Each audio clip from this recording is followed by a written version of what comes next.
మొత్తానికైతే బబ్బరికాయలు కాసినాయి. నాయన మంచిగా చూసుకోయి. నేనే కొన్ని కావాలన్నా నా కోసం మంచిగా కోస్తాడు బాబాయ్. కాయ కోస్తా మంచిగా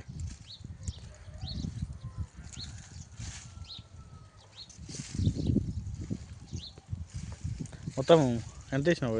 గుంట అంత అవుతా? అవుతుంది గుంట అయితే నేను మొక్కజొన్న కూడా వేసిన కానీ మొక్కజొన్న కాలే ఇంకా. మొక్కజొన్నలో ఇక ఇప్పుడే పీసులు వస్తాయి. పీసులు వస్తాయి? పీసులు పడతాయా? పడ్డాయి నాయన, పడ్డాయి. పీసు అయింది. బుద్ధులు మంచిగా వెళ్ళాయి, పెద్ద పెద్దగానే వెళ్ళాయి కంకులు. బబ్బరికాయలు మాత్రం జ్వరం కాసినాయి నాయన. అంతేనా? మంచిగా తినేమందాం. కాయ మంచిగా ఉన్నది.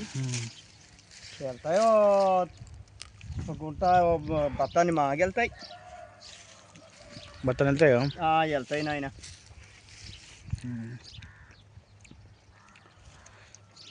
మంచిగా ఉన్నాయి బాబాయ్. ఇక మంచిగా అంటే ఈ అన్ని పండుగ అయింది నాయన. ఇంకో 10 రోజులకు కోసేటి. 10 రోజులు కూర్చునేనా?